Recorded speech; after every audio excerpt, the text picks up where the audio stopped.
जय यीशु। पुनः मैं आप लोगों का प्रभु यीशु मसीह के नाम से स्वागत करता हूं। आज का पाठ हम लोग सुनेंगे तीमुथी के नाम संत पौलुस का दूसरा पत्र, अध्याय 4 पद संख्या 1 से 5 तक। मैं ईश्वर को और जीवितों तथा मृतकों के न्यायकर्ता ईसा मसीह को साक्षी बनाकर मसीह के पुनरागमन तथा उनके राज्य के नाम पर तुमसे यह अनुरोध करता हूँ, सुसमाचार सुनाओ। समय असमय लोगों से आग्रह करते रहो। बड़े धैर्य से तथा शिक्षा देने के उद्देश्य से लोगों को समझाओ, डांटो और ढाढ़स बंधाओ, क्योंकि वह समय आ रहा है जब लोग हितकारी शिक्षा नहीं सुनेंगे बल्कि मनमाना आचरण करेंगे और अपने पास चाटुकार उपदेशकों की भीड़ जमा करेंगे। वे सच्चाई के प्रति अपने कान बंद करेंगे और कल्पित कथाओं के पीछे दौड़ेंगे। परंतु तुम सब बातों में संतुलित बने रहो, धैर्य से कष्ट सहो, सुसमाचार के प्रचार में लगे रहो और अपने सेवा कार्य के सब कर्तव्य पूरे करते जाओ। यह प्रभु की वाणी है। ईश्वर को धन्यवाद। ख्रिस्त में प्यारे माता पिता, भाई बहनों, छोटे बच्चों, पुनः मैं स्वागत करता हूँ प्रभु यीशु मसीह के नाम से। और आज के पाठ के द्वारा प्रभु यीशु मसीह हमें शिक्षा देते हैं, हमें आह्वान करते हैं कि हम अपने परमेश्वर का वचन को लोगों तक बांटें। समय समय पर अपने समय निकाल कर अपने कार्य को देखते हुए उस समय को भी हम प्रभु के लिए हम निकालें, ताकि प्रभु का वचन और लोगों तक पहुंच सके। तीमुथी के नाम संत पौलुस का दूसरा पत्र में संत पौलुस कहते हैं, मैं ईश्वर को और जीवितों तथा मृतकों के न्यायकर्ता ईसा मसीह को साक्षी बनाकर मसीह के पुनरागमन तथा उनके राज्य के नाम पर तुमसे अनुरोध करता हूँ, सुसमाचार सुनाओ। समय असमय लोगों से आग्रह करते रहो, धैर्य से तथा शिक्षा देने के उद्देश्य से लोगों को समझाओ, डांटो और ढाढ़स बंधाओ। प्रभु कहते हैं कि हमें प्रभु का वचन को फैलाना है। यदि कोई प्रभु के वचन के अनुसार नहीं चल पाते हैं तो उन्हें हमें प्रभु के नाम से डांटना है और प्रभु के मार्ग पर ले आने के लिए हमें कोशिश करना है। सबसे पहले तो हमें अपने परिवार से प्रभु के वचन को अपने जीवन में लागू करना है। उसके बाद अपने समाज में, अपने आस पड़ोस में हमें नमूना बनना है, ताकि लोग हमें देखकर प्रभु पर विश्वास करें कि हम सचमुच में प्रभु के अनुयायी हैं। उसके बाद अपने राज्य में, अपने देश में और पूरे विश्व में प्रभु के वचन को हमें बांटना है, क्योंकि अब समय निकट आ गया है और इस समय बहुत सारी घटनाएं घटेंगी। उन सभी घटनाओं को प्रभु हमें बताते हैं कि किस प्रकार लोग हितकारी शिक्षा का विरोध करेंगे, अर्थात वे अपने मन से वचन का तोड़ मड़ोड़ कर उन वचन का अर्थ लगाएंगे और उन सभी लोगों को सुनने वाले भी बहुत भीड़ में जमा हो जाएगी। आज हमारा कलीसिया मसीही विश्वासियों में कितने सारे समुदाय कलीसिया बटा हुआ है। उनमें से कुछ कलीसिया निकल गया है जो अपने मनमाना तरीके से प्रभु के वचन को फैला रहा है और उनका फैलाने का तरीका भी अन्य कलीसिया से नहीं मिलता है। इसलिए हम सावधान रहें, क्योंकि बहुत सारे लोग प्रभु के वचन को तोड़ मड़ोड़ कर फैलाएंगे और उन सभी बातों को वे लोगों के बीच बांटेंगे और बहुत लोग बहक जाएंगे। बहुत सारे लोग आकर प्रभु के वचन को गलत तरीके से बांटते हैं। अतः हमें सतर्क रहने की ज़रूरत है। हम जिस भी कलीसिया में प्रभु ने हमें जन्म दिया है, हम उस कलीसिया में रहकर ईमानदारी पूर्वक प्रभु के वचन को बांटेंगे और एक दूसरे कलीसिया के प्रति हम सम्मान रखते हुए हमारा मेन मकसद है प्रभु के वचन को बांटना, प्रभु के वचन के अनुसार चलना। क्योंकि बहुत सारे लोग हैं जो कि बहुत ही गलत तरीक़ा से प्रभु के वचन को बांट रहे हैं।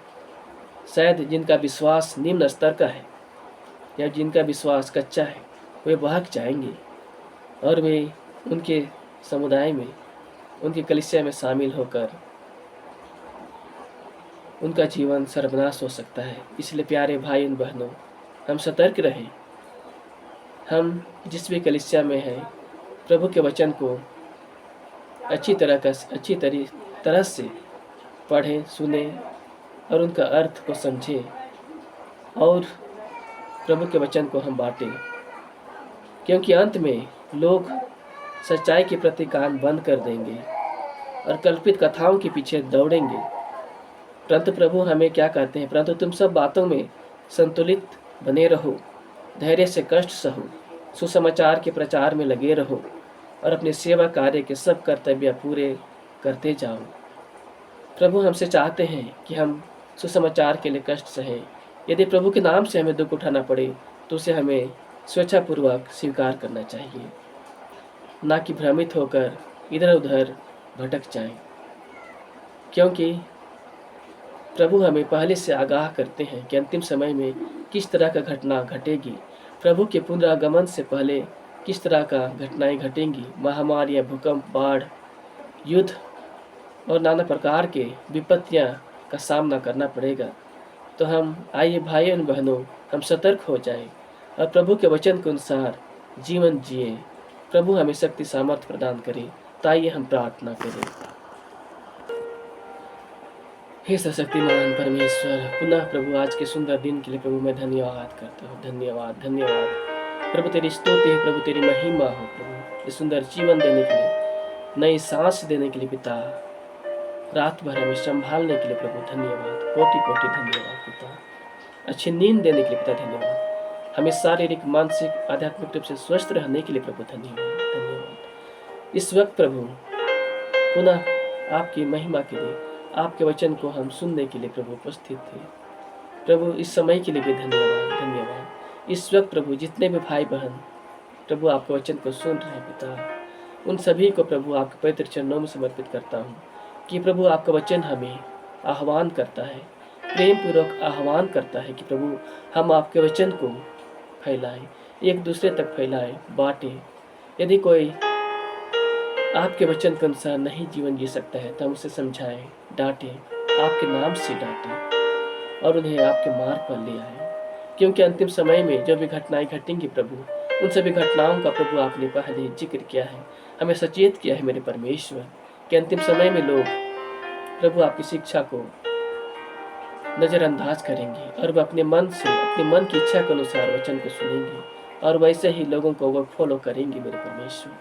हे दया सागर परमेश्वर, दया कर, विशेष रूप से हमारे भारत देश पर दया कर प्रभु। आपका वचन, आपका महिमा हमारे भारत देश पर होने पाए मेरे खुदा। उन सभी लोगों के लिए प्रार्थना करता मेरे परमेश्वर जो आज तक, अभी तक प्रभु आपके वचन को नहीं सुने हैं या नहीं जाने हैं पिता। प्रार्थना करता प्रभु आपके दासों के द्वारा, विभिन्न माध्यमों के द्वारा प्रभु आपका वचन उन सभी लोगों तक पहुँचे प्रभु, ताकि वे सच्चे परमेश्वर को वो भी जान सके, सच्चे परमेश्वर को वो भी चख सके। क्योंकि प्रभु आपका वचन कहता है, चख कर देखो कि परमेश्वर कितना भला है। हाँ मेरे परमेश्वर, और वचन कहता है, संकट में तू मुझे पुकार और मैं तुझे सुनूंगा और तू मेरी महिमा करने पाएगा। हाँ मेरे परमेश्वर, ऐसा परमेश्वर कौन है जो हमारी सुनेगा।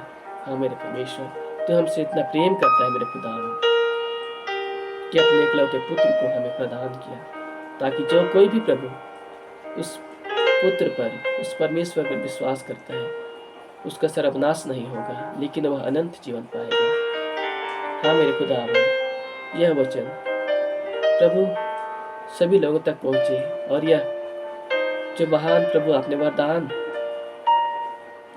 जो दिया प्रभु हमारे लिए, अपने पुत्र यीशु मसीह को, उस उपहार को प्रभु हम स्वीकार करने पाए।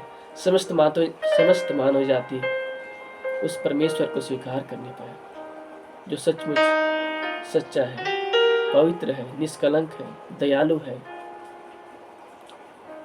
शक्तिशाली है और सब सच्चा है। हे मेरे खुदावन, जितने भी लोग प्रभु इस वक्त आपके वचन को सुन रहे हैं, इस प्रार्थना को देख रहे हैं खुदावन, शायद वे पहली बार देख रहे हैं खुदावन, दया कर मेरे परमेश्वर, उनके मन की आंखों को खोल दे परमेश्वर, ताकि मेरे खुदावन वे आपके प्रेम को महसूस करने पाए, उस सच्चे खुदावन के प्रेम को महसूस करने पाए। आपके दिव्य ज्योति से उन्हें भर दे मेरे परमेश्वर। उनके जीवन में जो भी दुख हो, कष्ट हो, पीड़ा हो मेरे खुदावन, कि विभिन्न प्रकार के बंधन में पड़े हुए, पाप के बंधन में, बुराई के बंधन में पड़े हुए, गलत रिश्ता, गलत संबंध के बंधन में पड़े हुए, ऋण कर्ज और आर्थिक समस्याओं के बंधन में पड़े हुए हर एक लोगों को प्रभु इस वक्त मैं तेरे पवित्र चरणों में समर्पित करता हूँ खुदावन। क्योंकि प्रभु आपको वचन कहता है, यदि पुत्र तुम्हें स्वतंत्र करेगा तो तुम सचमुच स्वतंत्र हो जाओगे। प्रभु मैं इस वक्त हर एक बंधन में पड़े हुए लोगों को प्रभु समर्पित करता हूँ। विभिन्न प्रकार के नशे पान के बंधन में पड़े हुए लोगों को समर्पित करता हूँ, जो नशे पान की गिरफ्त में है, उनके कारण उनका परिवार नष्ट हो रहा है मेरे खुदावन। दया कर मेरे परमेश्वर, दया कर, ताकि आपके द्वारा उन्हें सच्ची स्वतंत्रता मिल सके। यह प्रार्थना प्रभु यीशु मसीह आपके पवित्र नाम से मैं चढ़ाता हूँ। दया से सुन और पूरा कर, आमीन। प्रभु यीशु मसीह आप लोगों को पुनः ढेर सारा आशीर्वाद दे, अपने संरक्षण में रखें, ताकि आप प्रभु की अगुवाई में जीवन जीने पाए और प्रभु के वचन को आप अपने परिवार से शुरुआत करके अपने मोहल्ले में, अपने घर परिवार में, अपने समाज में, अपने राज्य में, अपने देश में, अंत में पूरे विश्व में बांट सके। प्रभु यीशु मसीह आप लोगों को आशीर्वाद दे। धन्यवाद। जय यीशु। पिता और पुत्र पवित्र आत्मा के नाम पर, आमीन।